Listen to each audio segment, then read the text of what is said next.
Amables pasajeros del tren de F24, nuestro tren está a punto de abordar hacia un mundo lleno de historias. ¿Están listos?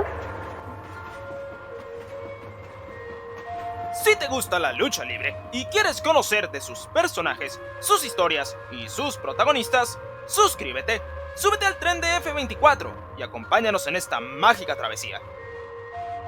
Ahora sí, comencemos con el tema. El arte de contar o de progresar una historia de lucha libre usando solamente palabras y un micrófono no es tan sencillo como muchos lo creen. Muy pocos luchadores han perfeccionado sus habilidades en las promos, con estrellas como The Rock, John Cena y CM Punk sirviendo como grandes ejemplos de maestros de esta área. Una promo necesita contar una historia, tener sentido y mantener el interés del público tanto en el producto actual como en los combates a los cuales se está construyendo.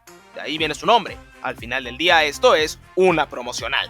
Muchas grandes demostraciones de habilidad parlanchina se han dado en la WWE en años pasados, desde Stone Cold tras ganar King of the Ring en 1996, el Pipe Bomb de CM Punk en el 2011 y el regreso de Bray Wyatt en el 2022.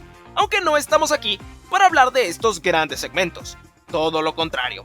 Hoy venimos a hablar de una infame promo que ha ganado un estatus de culto debido a lo ridícula, a lo extraña y a lo aburrida que llegó a ser.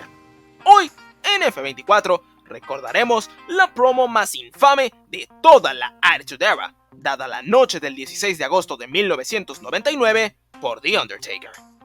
En el pasado, ya he hablado de este tema aquí en el canal, pero por si aún no lo sabías, en 1999, The Undertaker vio un interesante cambio de personaje que lo convirtió en la versión más maligna de sí mismo, prometiendo traer su ministerio de la oscuridad.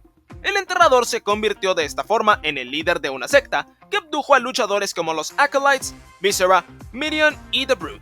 Con esta facción, Taker buscaba dominar a la WWF, quitarle la compañía a Mr. McMahon, jugando con su mente y sus sentimientos más profundos. Eventualmente, y con el pasar de los meses, McMahon y el ministerio terminarían uniéndose, formando una facción conjunta conocida como el Corporate Ministry, con la cual, poco a poco, Taker fue perdiendo relevancia. De ser el malévolo líder de una secta, el hombre muerto era ahora un lacayo corporativo más de Mr. McMahon, terminando oficialmente la facción, después de su derrota en una lucha First Blood ante Stone Cold Steve Austin en Fully Loaded. Durante esta era, dominada por los buqueos de Vince Russo, las estrellas principales de la WWF tenían pleitos con múltiples luchadores al mismo tiempo, con el enterrador no siendo la excepción a esta regla. El luchador, al mismo tiempo que seguía con su feudo ante Austin, buscaba reconciliarse con su hermano Kane, quien tenía a su vez un feudo con el Big Show, otro con Hardcore Holly y estaba empezando a formar una alianza con X-Pac. Es a partir de este punto que la historia que nos lleva a la promo de la que hablaremos hoy dio el banderazo de salida. Tras confirmarse la alianza entre X-Pac y Kane, y que el miembro de D-Generation X le costara el campeonato de la WWF al Undertaker, todos los feudos entre estos luchadores se unificaron, con el enterrador encontrando que el enemigo de su enemigo era su amigo, aliándose con el Big Show y formando el equipo conocido como The Unholy Alliance. Esta alianza se hizo con la intención de darle credibilidad a Show en la programación, así como apoyarlo y ayudarlo a exprimir todo su potencial fuera de esta, sirviendo el enterrador como su mentor tras bastidores. Show y Taker estaban en ruta hacia un enfrentamiento ante Kane y X-Pac, quienes semanas antes de SummerSlam se habían convertido en campeones por equipos de la WWE. También había un enfoque notable en humanizar poco a poco al monstruo rojo, quien alrededor de esta época comenzó a hablar sin necesidad de su máquina de voz y adoptó comportamientos más amigables, comenzando a confiar en X-Pac y otros aliados de DX como Road Dogg. Una semana antes de aquel combate, se da el momento por el cual estamos aquí, una promo infame e icónica en el go home hacia el evento más caliente del verano. The Undertaker salió hacia el ring junto a Paul Bearer y su compañero de equipo, para demostrar por qué eran una amenaza, qué era lo que los hacía tan dominantes y por qué eran un dúo de cuidado. Pero en su lugar, contó una historia tan ridícula y tan fuera de este mundo para ambas partes que decidí que lo mejor que puedo hacer para describírselas es traducirla y contárselas así como la dijo el mismo Taker en este video, con unos cuantos videos de stock en el fondo para ilustrar la historia, con la cual el amo de la oscuridad nos iluminó aquella noche. Así que sin más, comencemos con esa promo. Playtime's over, sit down and shut up.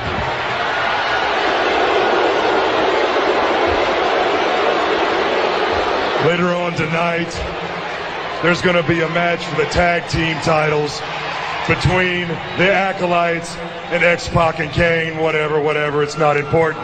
The fact of the matter is, this Sunday at SummerSlam, the winner of that match will come face to face with this. And to make sure that my man was right, this week I put him to the test. I had Paul Bearer call out to California, San Fernando Valley, to some associates of ours at the local 81. What's that? Paul said, we're going to need 2 bikes for a ride into the desert. The guy said, Brother Paul, now we know the dead man can handle it, but I don't know about the big show. It's August, it's 120 degrees in the middle of Death Valley. He says the only thing that survives in Death Valley are the cold-blooded, the snakes and the lizards. Paul said that's all right. And in one of those bikes that you're setting up for us, I want the big show only to have enough gas to get to the middle of the desert and not get back. What? So we're on our way. We get to the middle of Death Valley, 120 degrees. The big show's bike runs out of gas. And I pull up next to him and I ask him this question. It's 120 degrees. How are you going to survive? He looks me straight in the eyes. Without a hesitation, he says, I'm going to wait till you go to sleep. I'm going to stab you in the back. I'm going to cut your flesh off, make a coat out of it, and I will eat your flesh until I find food. Ugh. I said, good answer, big man, but I don't sleep. And I drove off and left him. What? I waited on the outskirts of the desert. 2 days later, he comes walking out with a snake necktie and lizard boots, carrying his Harley Davidson on his shoulder. He's big enough. The point of the story is this. What used to be known as SummerSlam will now be known as Armageddon, and whoever shows up will be hurt. Luego de este discurso del enterrador, la promo fue interrumpida por Chris Jericho, quien recién había debutado una semana antes en la empresa, llamando la promo aburrida, sin sentido y un cambia-canales automático, algo que lo metería en problemas 100% legítimos según lo cuenta en su libro Undisputed. Jericho llamó aburrido al enterrador como parte de su gimmick, aunque al escribir su promo no tenía la menor idea de que Taker iba a soltar una oda al aburrimiento con una de las promos más extrañas en la historia de la lucha libre. Para terminar con este video, haré un pequeño análisis sobre la increíble historia que nos acaba de contar The Undertaker. Comenzando por esto, el cambio de Ministry a American Badass no fue tan repentino como muchos recuerdan, ya que para este punto, aunque el enterrador seguía con su apariencia oscura, poco a poco estaba comenzando a adoptar manerismos más humanos y adoptar más libertad en sus promos, mostrando rasgos de su nuevo personaje motociclista meses antes de debutar con él en mayo del 2000. La historia como tal es muy extraña, si no es que totalmente loca. Desde la idea de cruzar el desierto hasta las amenazas de canibalismo de parte del Big Show, las cuales suenan totalmente fuera de personaje para Paul White, a quien sí, estaban intentando vender como un tipo rudo. Pero estamos hablando que meses antes, el mismo Show logró bajar el Titantron con sus propias manos. Y unas semanas antes de esta promo, rompió el ring con un chokeslam al mismo Taker en el main event de Raw. Esto se trató de un intento de hacer lucir más siniestro al gigante, aunque se hizo de una manera poco convencional que no funcionó. La joya de la corona de la promo es sin duda el final de la historia, con Big Show caminando 2 días por el desierto, soportando vientos despiadados e infernales calores, saliendo con una corbata de serpiente y botas de lagarto, contando toda esta historia el amo de la oscuridad, mientras que todos podíamos ver a un Big Show en perfectas condiciones y sin una sola quemadura o evidencia de su travesía por el Valle de la Muerte. Esta promo es bastante representativa de lo que era Vince Russo en la WWF, buscando producir más shock value que construir de manera seria una historia. En lugar de usar los lazos familiares de Kane y Undertaker, o el hecho de que X-Pac le costó el campeonato máximo de la empresa al Enterrador semanas antes, o el que Pac se había metido en una gigantesca colisión, no fueron mencionados.